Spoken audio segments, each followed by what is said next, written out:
بسم اللہ الرحمن الرحیم۔ السلام علیکم۔ اس پیغام کے ساتھ متحدہ محاذ بنانے کا ایک منصوبہ تھا جو کچھ اس طرح تھا کہ الرستان کی پہاڑیوں کی برف پگھل رہی ہے۔ جاسوسوں نے بتایا ہے کہ سلطان صلاح الدین ایوبی کے سپاہی بلندیوں پر نہیں رہ سکتے کیونکہ وہاں پگھلتی برف کا پانی ان کے لیے رکاوٹ پیدا کرتا ہے۔ ہمارے لیے یہ موقع اچھا ہے کہ ہم سب اپنی فوجوں کو اکٹھا کر لیں تو سلطان صلاح الدین ایوبی کی فوج کو گھیرے میں لے کر اسے شکست دے سکتے ہیں۔ اس منصوبے میں یہ بھی تھا کہ صلیبی حکمران رجنالڈ کو اپنے ساتھ ملایا جا سکتا ہے۔ اس کی صورت یہ ہو سکتی ہے کہ آپ گمشتگین اسے اپنا منصوبہ بتائیں اور اسے اپنا معاہدہ یاد دلائیں جس کے تحت اسے جنگی قید سے رہا کیا گیا تھا۔ شمس الدین نے یہ پیغام شادبخت کو سنایا۔ دونوں بھائیوں نے آپس میں صلاح مشورہ کیا اور سوچنے لگے کہ یہ پیغام گمشتگین تک نہ پہنچے۔ وہ دونوں اس کوشش میں تھے کہ گمشتگین اکیلا سلطان صلاح الدین ایوبی سے لڑے کیونکہ اس طرح اس کی شکست کا امکان زیادہ تھا۔ انہیں معلوم تھا کہ سلطان صلاح الدین ایوبی کے پاس فوج تھوڑی ہے، اس سے وہ اکیلے غدار حکمران کو آسانی سے ختم کر سکتا تھا۔ یہ دونوں بھائی اپنی اصلیت کو چھپانے کے لیے پوری احتیاط کرتے تھے، مگر اس موقع پر ان پر جذبات کا غلبہ ہو گیا۔ جذبات کو مشتعل ان لڑکیوں نے کیا۔ وہ اس طرح کہ انہوں نے لڑکیوں سے ان کا مذہب پوچھا۔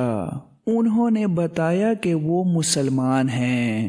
عمر کے لحاظ سے وہ نوجوان تھیں۔ شمس الدین اور شادبخت نے افسوس سا محسوس کیا کہ ایک تو مسلمانوں نے اپنے آپ میں یہ کمزوری پیدا کر لی ہے کہ خوبصورت لڑکی کے عوض اپنا ایمان تک پھینک دیتے ہیں، اور دوسرا یہ کہ جن مسلمان لڑکیوں کو شریف گھرانوں میں آباد ہونا ہوتا ہے انہیں لالچی والدین امراء کے حرموں میں دے دیتے ہیں۔ شادبخت نے پوچھا، تم کہاں کی رہنے والی ہو اور ان لوگوں کے ہاتھ کس طرح لگی ہو؟ تمہارا باپ زندہ ہے، بھائی نہیں ہے؟ لڑکیوں نے جو جواب دیے اس سے ان کے جذبات بھڑک اٹھے۔ جن علاقوں پر صلیبی قابض تھے وہاں کے مسلمانوں کا جینا حرام ہو رہا تھا۔ کسی مسلمان کی عزت محفوظ نہیں تھی۔ پہلے بھی سنایا جا چکا ہے کہ وہاں کے مسلمان باشندے قافلوں کی صورت میں نقل مکانی کرتے تھے، ان کے ساتھ تاجر بھی چل پڑتے تھے۔ اس طرح ہر قافلے کے ساتھ لڑکیاں بھی ہوتی تھیں اور مال و دولت بھی۔ صلیبیوں نے قافلوں کو لوٹنے کا انتظام بھی کر رکھا تھا۔ یہ تو یورپی مورخوں نے بھی لکھا ہے کہ بعض صلیبی حکمران جو مشرق وسطی میں کسی نہ کسی علاقے پر قابض تھے ان قافلوں کو اپنی فوج کے ہاتھوں لٹواتے تھے۔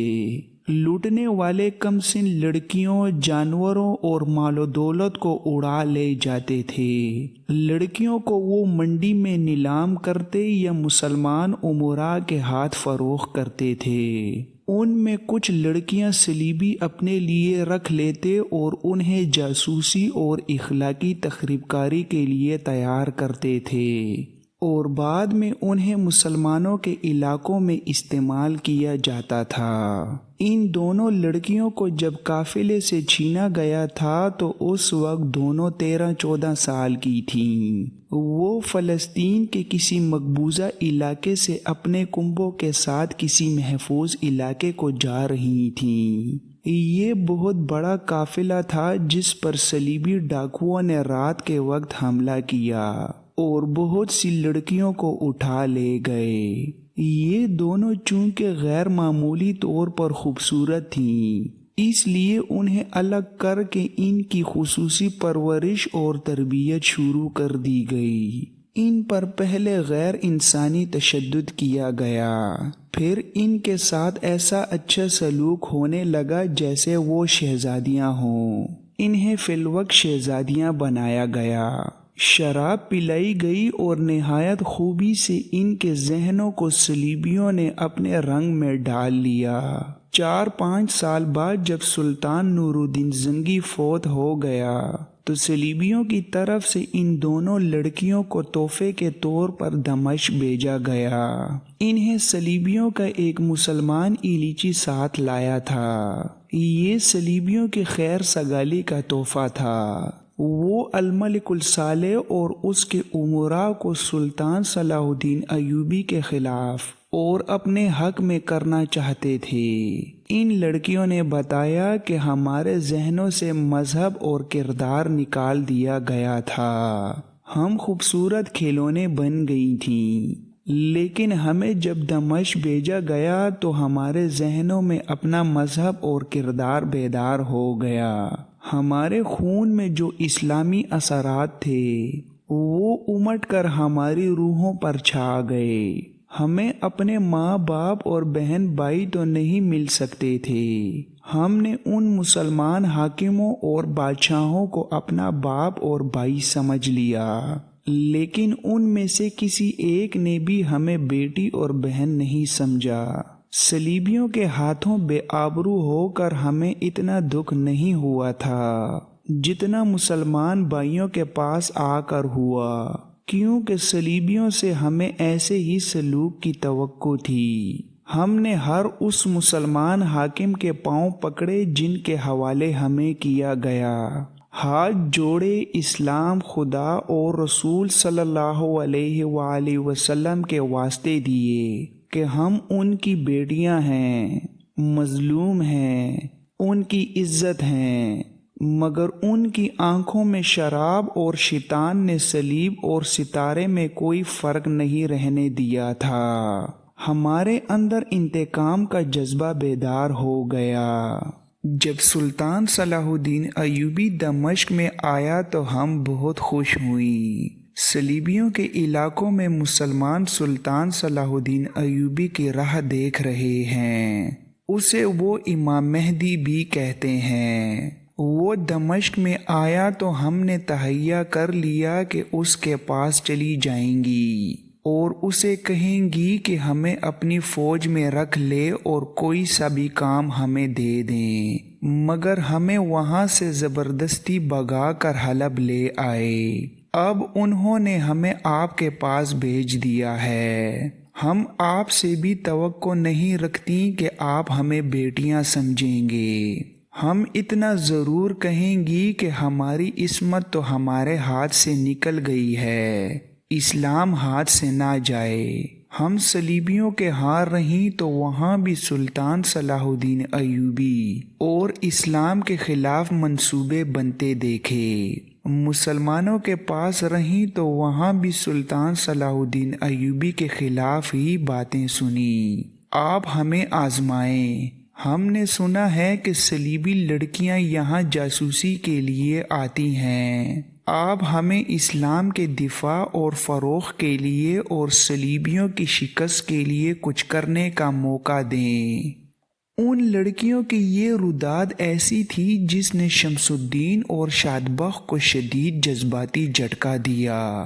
انہوں نے لڑکیوں سے کہا کہ انہیں اب کسی عیش پرست حکمران کے حوالے نہیں کیا جائے گا۔ وہ باتیں کر ہی رہے تھے کہ باڈی گارڈ نے اندر آ کر انہیں اطلاع دی کہ قاضی صاحب آئے ہیں۔ دونوں بھائی ملاقات والے کمرے میں چلے گئے۔ وہاں حران کا قاضی ابن الخاشب ابو الفضل بیٹھا تھا۔ وہ ایک ادھیڑ عمر آدمی تھا۔ اس نے کہا، سنا ہے حلب سے ایلیچی آیا ہے اور پیغام کے ساتھ تحفے بھی لایا ہے۔ شادبخت نے کہا، ہاں، قلعہ دار سوئے ہوئے ہیں، میں نے ایلیچی کو اپنے پاس روک لیا ہے، میں وہ 2 تحفے دیکھنے آیا ہوں۔ ابن الخاشب نے آنکھ مار کر کہا، ان کی ایک جھلک دکھا دو۔ دونوں بھائی جانتے تھے کہ یہ قاضی کس کماش کا انسان ہے، وہ گمشتگین پر چھایا ہوا تھا۔ شمس الدین نے دونوں لڑکیوں کو اس کمرے میں بلایا۔ قاضی نے انہیں دیکھا تو اس کی آنکھیں پھٹنے لگیں، اس کے منہ سے حیرت زدہ سرگوشی نکلی۔ آفرین، ایسا حسن! دکھاتے ہی شمس الدین نے لڑکیوں کو دوسرے کمرے میں بھیج دیا۔ قاضی نے کہا، انہیں میرے حوالے کر دو، میں خود قلعہ کے سامنے لے جاؤں گا۔ اس کی آنکھوں سے شیطان جھانک رہا تھا۔ شمس الدین نے اسے کہا، آپ قاضی ہیں، قوم کی نظروں میں آپ کا مقام گمشتگین سے زیادہ بلند ہے، آپ کے ہاتھ میں عدل اور انصاف ہے۔ قاضی نے کہا لگایا اور کہا، تم فوجی احمق ہوتے ہو، تم شہری امور کو نہیں سمجھ سکتے۔ وہ قاضی مر گئے ہیں جن کے ہاتھ میں اللہ کا قانون اور عدل و انصاف ہوا کرتا تھا۔ وہ اپنے حکمران سے نہیں اللہ سے ڈرا کرتے تھے، بلکہ حکمران بھی ان کے ڈر سے کسی کے ساتھ بے انصافی نہیں کرتے تھے۔ اب حکمران اسے قاضی بناتے ہیں جو ان کی بے انصافیوں کو جائز قرار دے، اور جو قانون کو نہیں حکمرانوں کو خوش رکھیں۔ میں اپنے اللہ کا نہیں اپنے حکمران کا قاضی ہوں، شادبخت نے کہا، اور یہ اسی کا نتیجہ ہے کہ کفار تمہارے دلوں پر قابض ہو گئے ہیں۔ بے ایمان حکمران کا قاضی بھی بے ایمان ہوتا ہے۔ تم جیسے قاضیوں اور منصفوں نے امت رسول اللہ صلی اللہ علیہ وآلہ وسلم کو یہاں تک پہنچا دیا ہے جہاں ہمارے امراء اور حکمران اپنی ہی بیٹیوں کی عصمتوں سے کھیل رہے ہیں۔ یہ آپ کی مسلمان بچیاں ہیں جنہیں آپ اپنے ساتھ لے جانا چاہتے ہیں۔ قاضی پر شیطان کا اتنا غلبہ تھا کہ اس نے شمس الدین اور شادبخت کی باتوں کو مذاق میں اڑانے کی کوشش کی اور ہنس کر کہا، ہندی مسلمان مردہ دل ہوتے ہیں، تم ہندوستان سے یہاں کیوں چلے آئے تھے؟ شمس الدین نے کہا، غور سے سنو میرے دوست، میں تمہاری عزت صرف اس لیے کرتا رہا کہ تم قاضی ہو، ورنہ تمہاری اصلیت اتنی سی ہے کہ تم میرے ماتحت کمانڈر تھے۔ تم نے خوشامد اور چاپلوسی سے یہ مقام حاصل کر لیا ہے۔ میں تمہاری غیرت کو بیدار کرنے کے لیے تمہیں بتاتا ہوں کہ ہم ہندوستان سے کیوں آئے تھے۔ 600 سال پہلے محمد بن قاسم نام کا ایک نوجوان جرنیل ایک لڑکی کی پکار اور فریاد پر اس سرزمین سے جا کر ہندوستان پر حملہ آور ہوا تھا۔ تم جانتے ہو ہندوستان کتنی دور ہے، تم اندازہ کر سکتے ہو کہ اس لڑکے نے فوج کس طرح وہاں پہنچائی ہوگی۔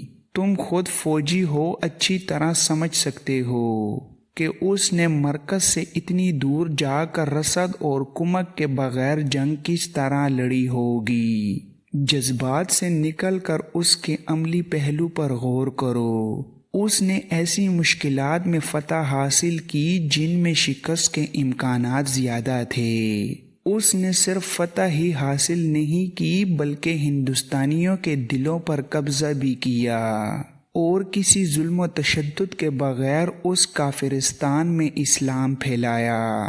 پھر وہ نہ رہا جنہوں نے اتنی دور جا کر ایک لڑکی کی عصمت کا انتقام لیا اور اسلام کا نور پھیلایا تھا۔ دنیا سے اٹھ گئے اور وہ ملک ان بادشاہوں کے ہاتھ آیا جو مجاہدین کے قافلے میں تھے ہی نہیں، انہیں وہ ملک مفت مل گیا۔ انہوں نے وہاں وہی حرکتیں شروع کر دی جو آج یہاں ہو رہی ہیں۔ ہندو اسی طرح مسلمانوں پر غالب آتے گئے جس طرح یہاں صلیبی غالب آ رہے ہیں۔ سلطنت اسلامیہ سکڑنے لگی اور جب ہم جوان ہوئے تو اس سلطنت کی جڑیں بھی خشک ہو چکی تھیں۔ جسے محمد بن قاسم اور اس کے غازیوں نے خون سے سینچا تھا۔ مسلمان حکمرانوں نے عرب سے رشتہ توڑ لیا۔ ہم دونوں بھائی جن کے خاندان کو عسکری روایات سے پہچانا جاتا تھا وہاں سے مایوس ہو کر یہاں آ گئے۔ ہم ہندی مسلمانوں کے ایلیچی بن کر آئے تھے، ٹوٹے ہوئے رشتے جوڑنے آئے تھے۔ سلطان نور الدین زنگی سے ملے تو اس نے بتایا کہ وہ ہندوستان کا رخ کس طرح کر سکتا ہے۔ عرب کی سرزمین غداروں سے بھری پڑی ہے۔ زنگی مرحوم دور کے کسی محاذ پر اس لیے نہیں جاتا تھا کہ اس کے غیر حاضری میں ادھر بغاوت ہو جائے گی جس سے صلیبی فائدہ اٹھائیں گے۔ ہمیں یہ دیکھ کر افسوس ہوا کہ ہندوستان میں ہندو مسلمانوں کے کردار پر غالب آ گیا اور یہاں صلیبی غالب آ گیا۔ زنگی نے ہمیں اپنی فوج میں رکھ لیا اور جب گمشتگین سیف الدین اور عز الدین وغیرہ نے صلیبیوں کے ساتھ درپردہ گٹھ جوڑ شروع کر دیا تو سلطان زنگی مرحوم نے ہم دونوں کو گمشتگین کی فوج میں اس مقصد کے لیے بھیج دیا کہ ہم اس پر نظر رکھیں کہ اس کی خفیہ سرگرمیاں کیا ہیں۔ قاضی ابن الخاشب نے طنزیہ لہجے میں کہا، یعنی تم دونوں جاسوس ہو؟ شمس الدین نے کہا، میری بات سمجھنے کی کوشش کرو۔ تم دیکھ رہے ہو کہ ہمارے مسلمان امراء اس مرد مجاہد کے خلاف لڑ رہے ہیں جو اسلام کو صلیب کے عزائم سے محفوظ کرنا چاہتا ہے۔ آج کا ایلیچی بہت خطرناک پیغام لایا ہے۔ اس نے پیغام سنا کر کہا، گمشتگین پر تمہارا اثر ہے، تم اسے روک سکتے ہو۔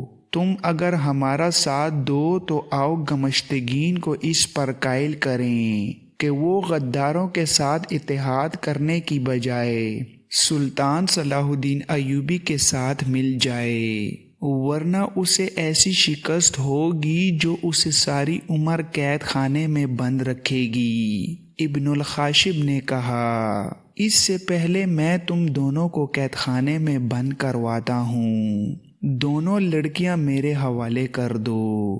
وہ اٹھ کر اس کمرے کی طرف جانے لگا جس میں لڑکیاں تھیں۔ شادبخ نے اسے بازو سے پکڑ کر پیچھے کیا۔ اس نے شادبخ کو دھکا دیا۔ شادبخ نے اسے منہ پر اتنی زور سے گھونسا مارا کہ وہ پیچھے کو گر پڑا۔ شمس الدین وہاں کھڑا تھا۔ اس نے اپنا ایک پاؤں اس کی شارک پر رکھ کر دبایا اور ایسا دبایا کہ تڑپ کر وہ بے حس ہو گیا۔ دوبارہ دیکھا تو وہ مر چکا تھا۔ ان بھائیوں کا ارادہ قتل کا تھا یا نہیں، لیکن وہ ان سے مر چکا تھا۔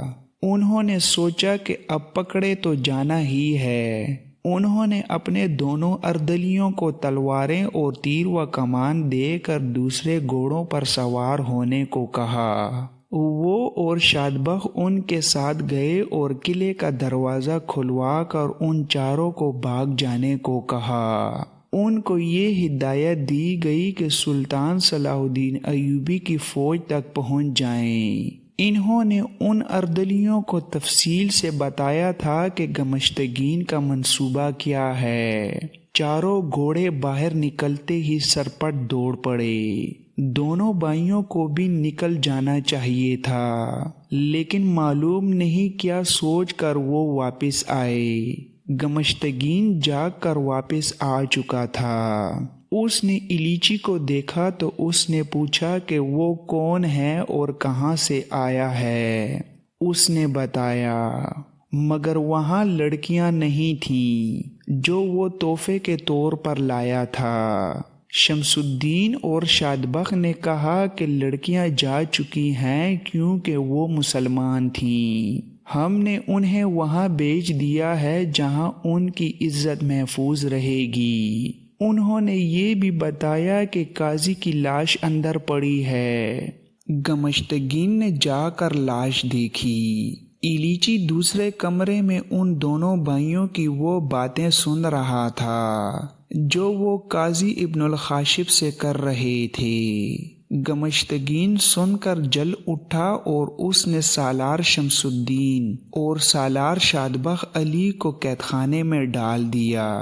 ہران کے قلعے سے 2-4 گھڑ سوار سرپٹ گھوڑے دوڑاتے نہایت قیمتی راز سلطان صلاح الدین ایوبی کے لیے لے جا رہے تھے، اور اس وقت الرستان کی پہاڑیوں میں سلطان صلاح الدین ایوبی حسن بن عبداللہ سے پوچھ رہا تھا کہ ان دونوں بھائیوں کی طرف سے کوئی اطلاع نہیں آئی۔ سالار شمس الدین اور سالار شادبخ کو جب قاضی ابن الخاشب کے قتل اور تحفے کے طور پر آئی ہوئی 2 لڑکیوں کو قلعے سے بھگا دینے کے جرم میں قید خانے میں ڈالا جا رہا تھا، اس وقت ایسا ہی ایک ایلیچی جو اس قلعے میں آیا تھا موصل میں غازی سیف الدین کے پاس پہنچا۔ غازی سیف الدین خلافت کے تحت موصل اور اس کے گرد و نواح کے علاقے کا گورنر مقرر کیا گیا، لیکن نور الدین زنگی کی وفات کے بعد اس نے اپنے آپ کو والی موصل کہلانا شروع کر دیا تھا۔ وہ سلطان صلاح الدین ایوبی کے خاندان کا ہی فرد تھا، مگر کردار اور ذہنیت کے لحاظ سے سلطان ایوبی کے الٹ تھا۔ موصل اسلامی سلطنت کا حصہ تھا، مگر سیف الدین وہاں کا آزاد حکمران بن گیا تھا اور سلطان ایوبی کے مخالفانہ محاذ میں شامل ہو گیا تھا۔ اس کا بھائی عز الدین تجربہ کار جرنیل تھا اور فوج کی اعلیٰ کمانڈ اسی کے پاس تھی۔